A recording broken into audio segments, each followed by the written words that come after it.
Hey, my name is Tim Buell. I'm a drummer living in Nashville, Tennessee, and along with the touring and the recording that I do, I also get asked all the time to transcribe and engrave for drummers and drum brands all over the world. And I've done projects with brands like Vic Firth and Zildjian and Benny Greb and Aaron Sterling and the Percussive Art Society and Ashzone and Stanton Moore and many, many others. Now, what I want to do here in part one of this series we're calling Dorico for Drummers is get up and running, making basic drum notation in Dorico the easiest way possible. Be sure to check the timestamps in the description below to see what topics are covered and jump around to maybe whatever the topics you need the most help with. Here's a preview of the final result that we're going to end up with after this video. So step one is going to be opening up Dorico and letting Dorico know that we want to create some new notation and that it wants to be a drum set part. So let's do that now. We're going to go to Dorico and keep an eye on the bottom of your screen. As I work through this video, you're going to see all the key commands and things that I use right down here at the bottom of the screen. So your screen should look something like this once you open up Dorico. What we're going to do here is we're going to go to Create New, and we're going to go to Empty right here on the side. Make sure Empty is there, and we're going to give this, a project title, a composer, and pick the time signature. So the project title is going to be Dorico for Drummers Part 1. Composer is going to be me, Tim Buell, and make sure that time signature is checked on. And that, 4/4 is our time. Key signature, not a huge deal for us right now. And once we do that, we're going to hit Create Project. So we want to add a single player. And we're going to go here and we're going to search drum set. And we're going to go, today, we're going to go for the basic drum set. You see that there's a full drum set, which has more drums and more things on the notation legend. All we're going to go for right now is drum set basic, and we will hit add. So now that I've created my document, the first thing that I need to do is save this. So I'm going to hit Command S to save to my computer somewhere. So now that we've got our document kind of set up, step number 2 is going to be, let's just go over the basic kind of layout and workflow of Dorico. So first of all, you have these 5 categories up at the top.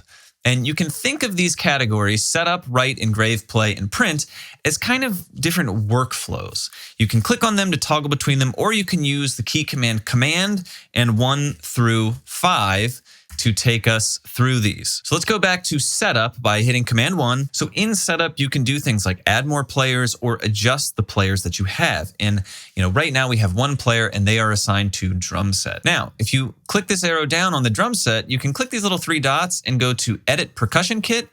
And this shows you kind of the key that we're going to be using. And I'm going to get more into this a little bit later in this video, but we're not going to go too into depth with this.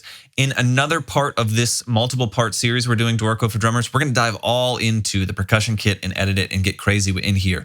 But for now, we're going to leave this like it is because it's going to work for our purposes today. Now, if you hit Command 2, we are now in the kind of write mode. And for this workflow is where you input all the notes. This is kind of what most people are thinking when they're thinking about working in an engraving program or a notation program. They're thinking, I want to put the notes in, and write mode is where you do that. If you hit Command 3, this is engrave mode. And engrave mode is where you can, I think of it as kind of the way that you can adjust and change the way it looks. So if you want to change the sizing of measures, if you want to change what measures are where, if you want to change kind of the overall look and aesthetic of your document, this is where you do changes like that. If you hit Command 4, that takes us to the play workflow. And this kind of has to do with MIDI and playback. And we're not going to get into that in this episode. We're going to do that later on in this Dorico for Drummers series. And if you hit Command 5, that takes us to print. And print is where you can see, kind of get a preview for how it's going to look when you print it.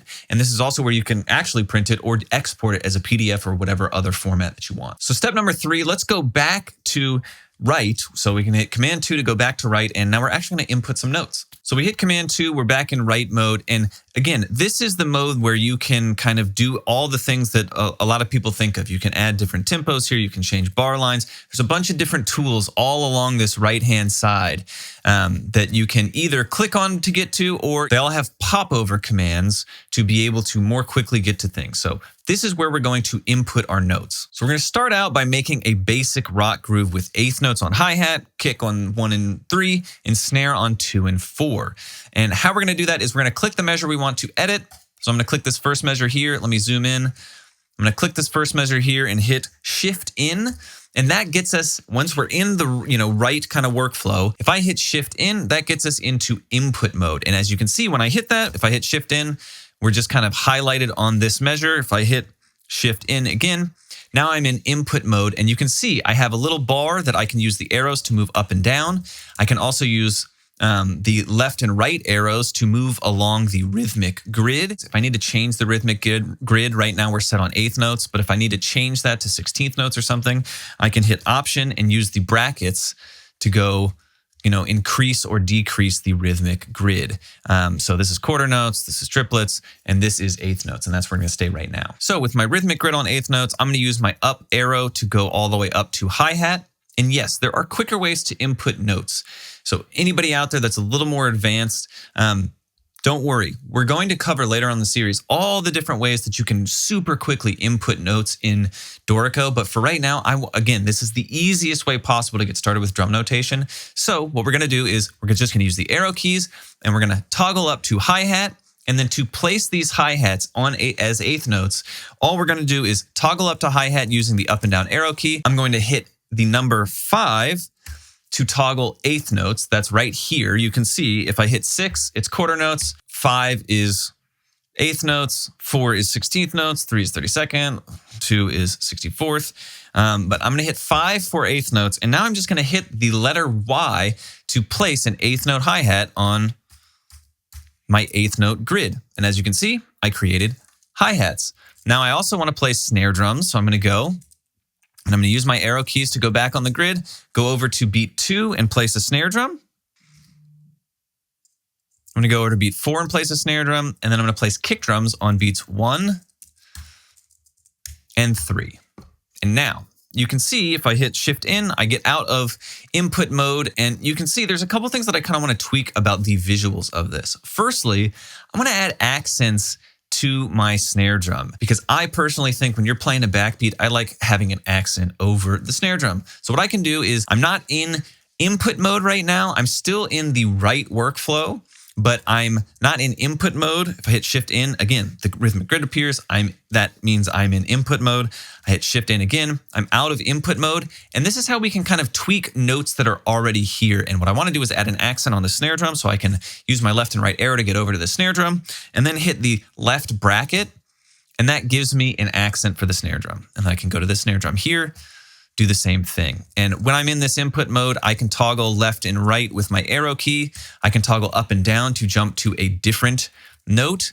And let's say, if I wanted to move this hi-hat up to a crash cymbal, I could hold Option and use my up and down arrow key to change where this note was placed. Same with the snare drum. If I use my left and right arrow key and then use my down arrow key to get to the snare drum, I can then hold Option and move this snare drum around, but I'm going to leave it where it is right now. Now, there's a couple other things that I want to tweak about this measure. You can see that these, the kick and the snare are all 8th notes still. And that's because when I input them, I didn't switch from 8th notes to quarter notes. So if I want to change the length of these, I can click the kick drum, hold Command, click this other kick drum, and then I can hit the number 6, and it changes those to quarter notes. And same with these snare drums. I can click these, hit 6, and now those are snare drums. And that's looking a little bit cleaner. Now, step number 4 is going to be tweaking the notation to look a little more like what I'm accustomed to. And this is down to personal preference, but it's a pretty big thing, especially with drums. A lot of notation programs are great at, piano scores and orchestral scores and things like that. But when it comes to drum notation, there's a lot of really specific, really specialized things that we end up having to tweak. In a lot of other programs, it's a huge pain and you have to make all these manual adjustments and it's horrible. But in Dorico, the beautiful thing about this program is that just about everything that you want to universally change, like, if you want all your snare drum stems to be up all the time, unlike what we have here right now, the stems are down. If we want those snare drums to always be up, we want all the things we play with our hands to be stems up and all the things we want with our feet to be stems down, there's a universal control for that. Likewise, if you want to change note heads or anything like that, there's usually a universal control for that. So let's zoom out here. And for step number 4 here, we're going to just change a couple of aesthetic things, change a couple of notation things to make this sheet music look more like we're accustomed to, make it easier to read. So the first thing I want to change is how many measures are on a line. So what we're going to do is we're going to open the layout options. We're going to go to layout options, which you can find in your library. And you can go to layout options here, or you can use this key command, which is Shift Command L. And in these layout options, what we want to do is we want to go down here to Stavs in System. And we want to go to Casting Off. And fixed number of bars per system, we're going to set this to 4. And we're going to hit Apply and then hit Escape. Now you can see, yes, much better, much cleaner. We have 4 measures per system. This is what we like. Now, the second thing that I want to do is I want to change how eighth notes are split up and what note heads go up versus down. So the first thing to split up eighth notes, because I like dividing the eighth notes. Each beat is its own set of eighth notes, not tying 4 eighth notes together. So to do that, what I want to do is I want to go to notation options, which again, you can go to library, you can go to notation options here, or you can hit Shift Command N. And now we are in our notation options. And what I want to do is go to notation options, percussion, and there's a ton of options that we can change here that are really, really beneficial. The first one I'm going to do is I'm going to truncate to shortest duration. And again, a lot of this is personal preference. So, you can get in here, whatever way is clearest to you, you can change these. But I'm going to change these today for how I think is most helpful for us. And I'm going to use a single voice. I want to go to beam grouping, and I want to break beams at beat boundaries. Again, this is personal preference, but I'm just kind of going to go through here and, change how I want to do this. I want to break these beams. And again, you might have a different opinion about this. You can come in here and change this for however you want it to look.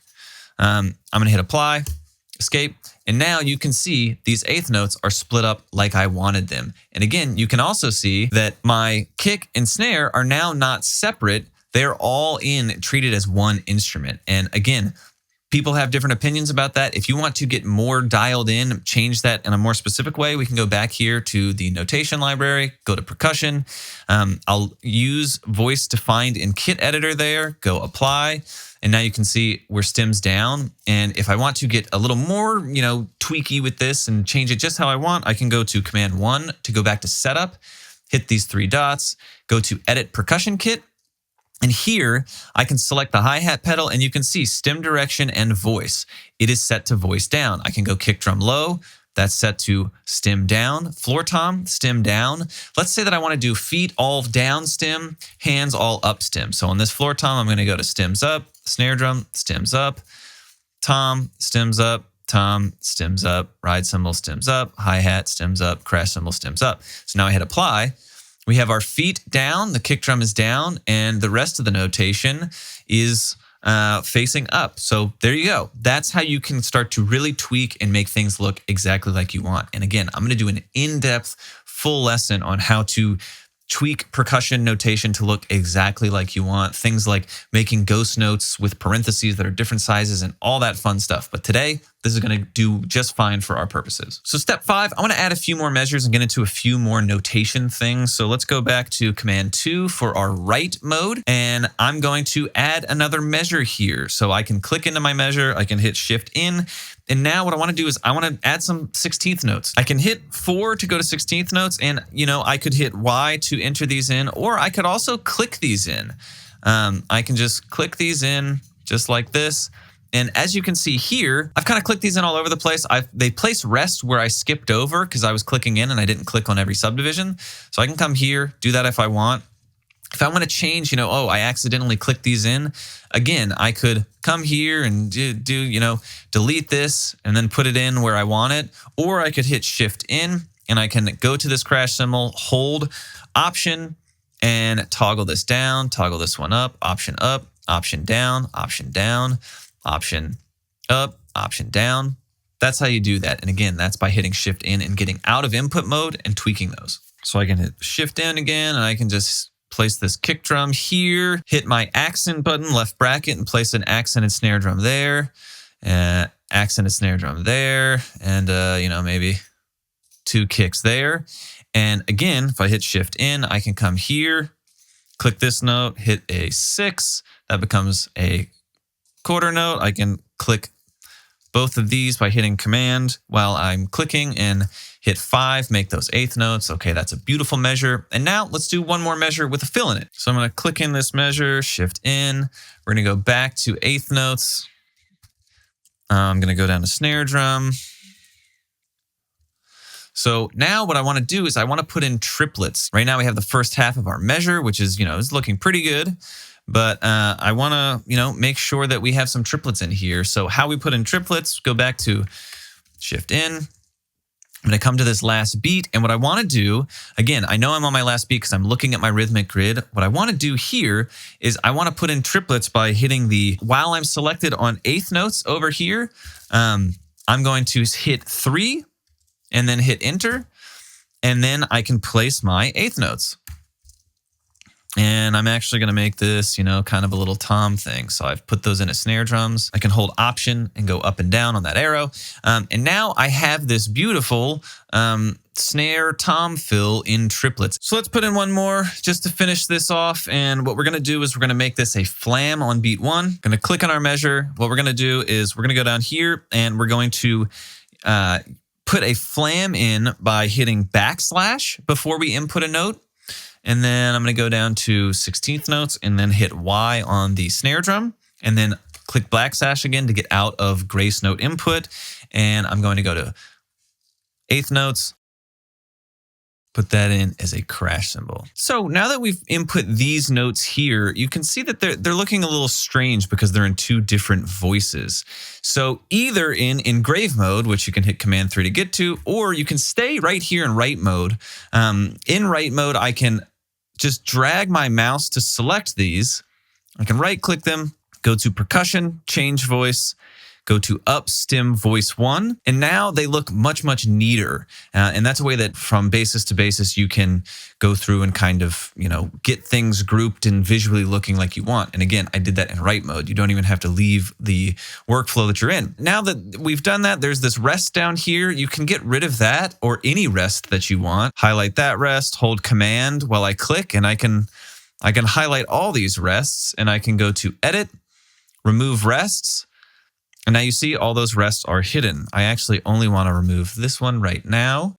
So now that's looking really, really clean, really, really nice and easy to read. And now for step 6, the last thing that we need to do is we need to kind of clean this up, delete the bars we're not using, and then export it. I want to go ahead and get rid of all these extra measures because if I zoom out here, you can see there's a lot of extra measures here. There's a couple ways you can do that. In certain instances, if you just want to get rid of a certain amount of measures, you can go through and, again, I'm in write mode. I can go to Shift B and I can say minus sign, 100 measures. And I just got rid of 100 measures. Even easier than that is I can go to Shift B and just do the shortcut trim. And as you can see there, it trimmed it up and now it looks perfect. Now I want to go here and I can pop over to engrave. And if I, let's say that I actually, since we have so few measures here, if I want to move this measure down to the next system, I can click it, move that down to the next system. And now that it's on this other system, so you can see right here, there's kind of this measure here that's kind of scrunched over. So you could go to engrave by hitting Command 3, and you can go here to note spacing, and I could highlight, or I could click this little rectangle right here, and while holding Option, I could use my right arrow and I could bump this over. That is one way to get this looking like that. And again, anything that you see a box around right now, you can highlight them, and then while holding Option, you can go left and right and resize things. But there's an easier way to do this than manually adjusting it. And what you can do is you can go to the layout options. So Command Shift L, bring up your layout options. And then we can go here to note spacing, which is this little section here. And then what we want to do is we want to go down to this line here. And right now you can see that this says it's checked, and it says only justify final system and flow when more than 50% is full. So you could adjust this depending on how you want your final system to be. But for me, for the most part, I want to uncheck this and hit apply. And then if we hit escape to close out, you can see that that final system is now stretched across the full thing. Now what we're going to do is we're ready to export. So I can go to Command 5, get to our print mode.